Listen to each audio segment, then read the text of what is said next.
Hello friends, आप सभी दोस्तों का आपके अपने चैनल रोज़गार वाला पे हार्दिक स्वागत है। तो दोस्तों, आज हम लोग हिस्ट्री की अपनी क्लास कर रहे हैं, जिसका आज का टॉपिक हमारा है धार्मिक आंदोलन, जो कि हमारा 6ठी शताब्दी ईसा पूर्व से दोस्तों 4वीं शताब्दी ईसा पूर्व तक था। तो दोस्तों, आज हम लोग अपने वीडियो में धार्मिक आंदोलन को डिस्कस करेंगे। चलिए शुरू करते हैं। आज का हमारा पहला प्रश्न है, हिंदू धर्म का आधार ग्रंथ कौन सा है? तो दोस्तों, हिंदू धर्म में हमारा आधार ग्रंथ वेद है। और दोस्तों, जैसे कि वेद हमारे 4 हैं। एक का नाम ऋग्वेद, दूसरे फिर यजुर्वेद, फिर तीसरा हमारा सामवेद और चौथा है दोस्तों अथर्ववेद। तो दोस्तों, ये हमारे 4 वेद हैं। अगले प्रश्न में चलते हैं, हिंदू धर्म की पवित्र पुस्तकें कौन सी हैं? तो दोस्तों, रामायण, महाभारत, वेद और पुराण, ये हमारे दोस्तों हिंदू धर्म की प्रमुख पुस्तकें हैं। अगले प्रश्न में चलते हैं, अद्वैतवाद का सिद्धांत किसने प्रतिपादित किया? तो दोस्तों, अद्वैतवाद का सिद्धांत दोस्तों आदि गुरु शंकराचार्य ने प्रतिपादित किया था। और दोस्तों, जो हमारे ये आदि गुरु शंकराचार्य हैं दोस्तों, इनका जन्म हमारा केरल में हुआ था, जो कि कलाडी स्थान में केरल के। और दोस्तों, इन्होंने ही 4 मठ और दोस्तों जो हमारे 4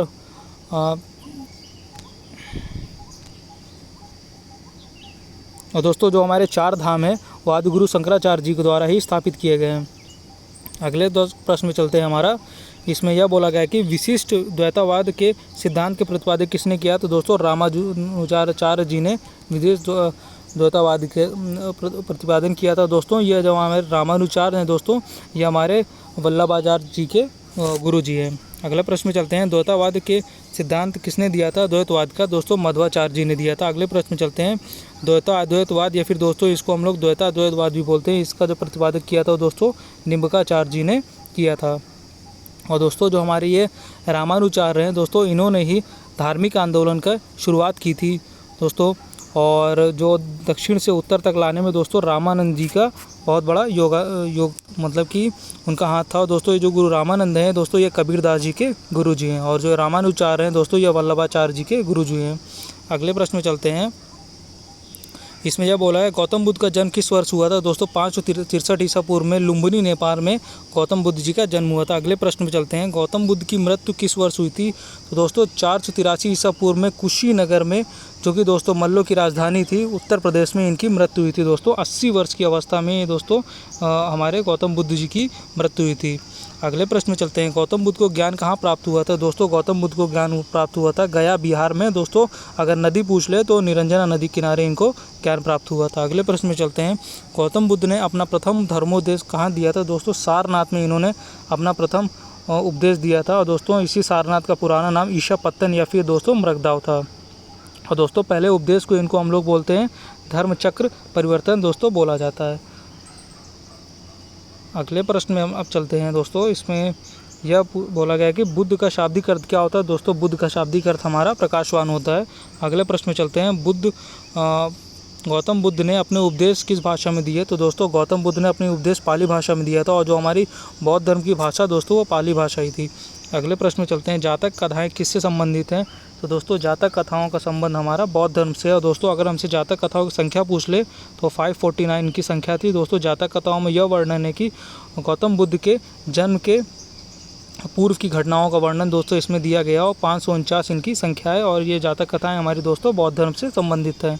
अगले प्रश्न में चलते हैं, इसमें यह बोला गया कि बौद्ध धर्म में 2 संप्रदाय हैं। तो दोस्तों, हीनयान और महायान। दोस्तों, ये चौथी बौद्ध संगति जो हमारी प्रथम शताब्दी कुंडलवन कश्मीर में कनिष्क के समय हुई थी, उसके बाद दोस्तों हमारा जो बौद्ध धर्म है वो हीनयान और महायान में विभाजित हो गया था। अगले प्रश्न में चलते हैं, जैन धर्म के अनुसार कुल कितने तीर्थंकर है? दोस्तों, जैन धर्म के अनुसार हमारे 24 तीर्थंकर हैं।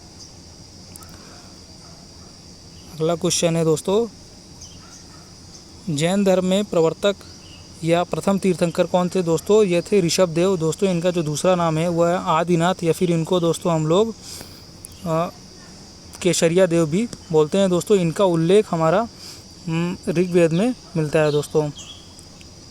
और अगले प्रश्न में चलते हैं, जैन धर्म के 24वें तीर्थंकर कौन थे? तो दोस्तों, जैन धर्म के 24वें तीर्थंकर हमारे महावीर स्वामी थे। अगला प्रश्न है हमारा दोस्तों, इसमें बोला गया महावीर स्वामी का जन्म किस वर्ष हुआ था? दोस्तों, 540 ईसा पूर्व में कुंडग्राम, जो कि दोस्तों वैशाली में है, इनका जन्म हुआ था। अगले प्रश्न में चलते हैं, महावीर स्वामी की मृत्यु किस वर्ष हुई थी? दोस्तों, 468 ईसा पूर्व में महावीर स्वामी जी की मृत्यु हो गई थी पावापुरी बिहार में। और दोस्तों, यह जो इनकी मृत्यु हुई थी, ये इनकी मृत्यु 72 वर्ष की अवस्था में हुई थी। और गौतम बुद्ध की मृत्यु दोस्तों 80 वर्ष की अवस्था में हुई थी। अगले प्रश्न में चलते हैं, बौद्ध ग्रंथ त्रिपिटक की रचना किस भाषा में हुई थी? दोस्तों पाली भाषा में हुई थी, क्योंकि बौद्ध धर्म की भाषा ही हमारी पाली भाषा थी।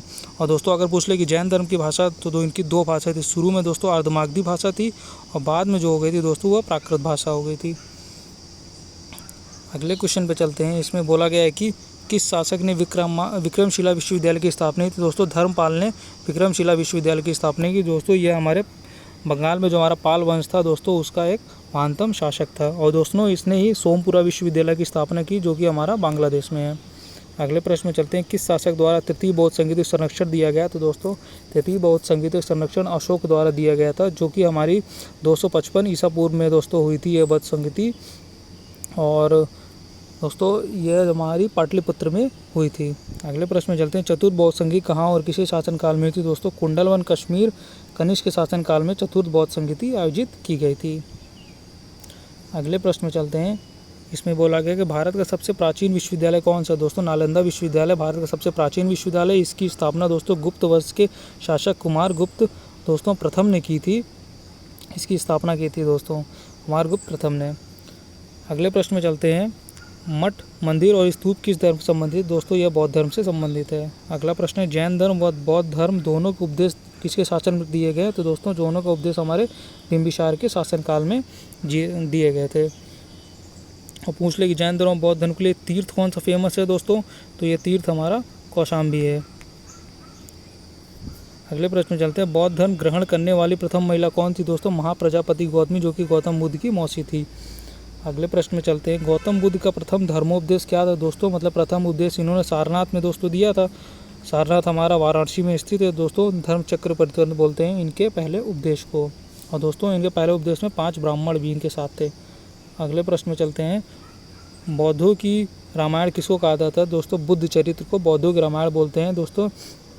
ये बुद्ध चरित्र और दोस्तों इसको जो संकल्पना की थी, एक बुक है बुद्ध चरित्र और एक है सौंदर्यानंद ब्रज सूची। दोस्तों इन दोनों का जो लेखक है वो दोस्तों अश्वघोष इनका लेखक है, जो कि दोस्तों भारत के इसको वॉल्टेयर या भारत का हेटे भी बोलते हैं अश्वघोष को। दोस्तों ये बुद्ध चरित्र जो है बौद्ध धर्म से संबंधित है। और सौंदर्यानंद ब्रज सूची भी। और पूछ ले कि महाविभाषा शास्त्र किसने लिखी थी? तो दोस्तों वसुमित्र ने महाविभाषा शास्त्र बुक लिखी थी। अगला प्रश्न है कि बुद्ध चरित्र की रचना किसने की? तो दोस्तों अश्वघोष ने बुद्ध चरित्र की रचना की थी। अगला प्रश्न है, महाविभाषा शास्त्र की रचना किसने की? तो दोस्तों वसुमित्र ने इसकी रचना की थी। अगला प्रश्न है, कौन सी बौद्ध रचना गीता के समान पवित्र है? तो दोस्तों अभिधम्म पिटक को गीता के समान पवित्र माना गया है।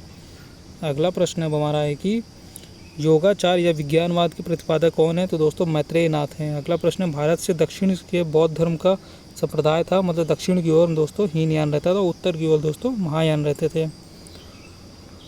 अगला प्रश्न है कि बौद्ध धर्म का मूलाधार क्या है? तो दोस्तों 4 आर्य सत्य है बौद्ध धर्म का मूलाधार। अगला प्रश्न है, अनेकावाद किस बौद्ध धर्म संबंधित है, मतलब किस धर्म संबंधित? दोस्तों जैन धर्म से यह संबंधित है। अगला प्रश्न है, महाधार्मिक घटना महाविस्तमी से किससे संबंधित? दोस्तों बाहुबली से यह संबंधित है। अगला प्रश्न है कि बौद्ध के ग्रहता की प्रतीक क्या है? तो दोस्तों बौद्ध के ग्रहता का प्रतीक हमारा है अश्व, मतलब घोड़ा है दोस्तों। और इनके जन्म का प्रतीक पूछ ले तो कमल और सांड है। अगला प्रश्न है हमारा कि गौतम बुद्ध द्वारा भिक्षु संघ की स्थापना कहाँ की थी? दोस्तों गौतम बुद्ध द्वारा भिक्षु संघ की स्थापना कपिलवस्तु में की गई थी। दोस्तों यह कपिलवस्तु आज हमारा सिद्धार्थनगर उत्तर प्रदेश में स्थित है। अगला प्रश्न, शून्यता का सिद्धांत दोस्तों नागार्जुन द्वारा दिया गया था। और नागार्जुन दोस्तों ये बौद्ध दार्शनिक थे। दोस्तों इन्हीं नागार्जुन ने सापेक्षता का सिद्धांत भी दिया था और इनको भारत का आइंस्टीन भी बोलते हैं। और शून्यवाद के जनक भी हमारे नागार्जुन ही हैं। अगला प्रश्न है, एशिया की रोशनी किसको कहते हैं? दोस्तों गौतम बुद्ध को एशिया की रोशनी, तथागत, शाक्यमुनि, शाक्य सिंह, दोस्तों ये सब नाम हमारे गौतम बुद्ध जी के ही हैं। अगला प्रश्न अब हमारा है कि बौद्ध धर्म और जैन धर्म कौन सी बात समान नहीं है? तो दोस्तों अहिंसा की बात इन दोनों में समान नहीं है। अगला प्रश्न है, आजीवक संप्रदाय के संस्थापक कौन थे? दोस्तों मकरीपुत्र घोषाल हैं, जो कि हमारी दोस्तों तीसरी बौद्ध संगति जो हुई थी दोस्तों हमारी 255 ईसा पूर्व में, उसकी अध्यक्षता दोस्तों मकलीपुत्र घोषाल ने की थी। अगला प्रश्न है, और दोस्तों पूछ ले कि आजीवक संप्रदाय की जो संस्थापक थे दोस्तों मकलीपुत्र घोषाल थे, लेकिन ये जो आजीवक संप्रदाय इसके अनुयायी कौन सा शासक था मौर्य वंश का? तो दोस्तों बिंदुसार, जो कि अशोक का पिता था और चंद्रगुप्त मौर्य का बेटा था दोस्तों, वह आजीविक संप्रदाय का अनुयायी था। अगला प्रश्न है महावीर स्वामी का प्रथम शिष्य कौन था? तो दोस्तों जमाली, जो कि उनके दामादी थे, उन्हीं को दोस्तों महावीर स्वामी ने अपना पहला उपदेश दिया था। अगला प्रश्न है कौन सा क्षेत्र पार्श्वनाथ से संबंध होने के कारण जैन सिद्ध क्षेत्र माना जाता है? दोस्तों समेत शिखर को जाना जाता है। अगला प्रश्न है कि बुद्ध की मृत्यु के बाद बौद्ध संगति की अध्यक्षता किसने की थी? तो दोस्तों बुद्ध की मृत्यु के बाद जो पहली बौद्ध संगति दोस्तों हमारी 483 ईसा पूर्व में दोस्तों, जब इन्हीं की मृत्यु के पश्चात ही हो गई थी तुरंत दोस्तों, उसकी जो अध्यक्षता की थी वह की थी महाकश्यप ने की थी। अगला प्रश्न हमारा यह है कि किस ग्रंथ में भगवान श्री कृष्ण का वर्णन मिलता है? दोस्तों छांदोग्य उपनिषद में भगवान श्री कृष्ण जी का वर्णन मिलता है।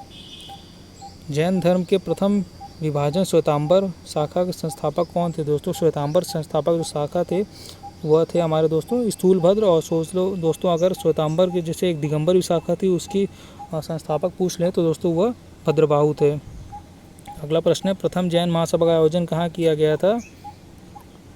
दोस्तों इसका जो आयोजन किया गया था वह पाटलिपुत्र में हुआ था। और जो इसकी जो अगर अवधि पूछ ले क्यों, तो दोस्तों 300 ईस्वी में इसकी हुई थी। और दोस्तों पाटलिपुत्र में चंद्रगुप्त मौर्य जी के समय हुई थी, जो इसकी अध्यक्षता दोस्तों स्थूलभद्र ने ही की थी।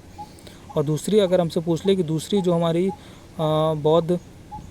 दूसरी हमारी जैन महासभा दोस्तों, ये 512 ईस्वी पूर्व में वल्लभी जो कि गुजरात में है दोस्तों की हुई थी। और दोस्तों इसकी जो अध्यक्षता की थी वह देवीदेव महाश्रवण ने इसकी अध्यक्षता की थी। अगला प्रश्न है राजा मिलिंद के साथ किस बौद्ध भिक्षु का संवाद है? दोस्तों नागसेन का संवाद है। और दोस्तों इन दोनों का संवाद की अगर बुक पूछ ले कौन सी बुक है, तो दोस्तों मलिंदपनो बुक है, जो कि दोस्तों बौद्ध ग्रंथ ही है। अगला प्रश्न अब हमारा यह है कि जैन धर्म के श्वेतांबर और दिगंबर संप्रदायों का विभाजन किसके शासनकाल में हुआ? दोस्तों चंद्रगुप्त मौर्य के शासनकाल में इन दोनों का विभाजन हो गया था। अगला प्रश्न है महावीर ने जैन संघ की स्थापना कहाँ की थी? दोस्तों महावीर ने जैन संघ की स्थापना पावा में की थी।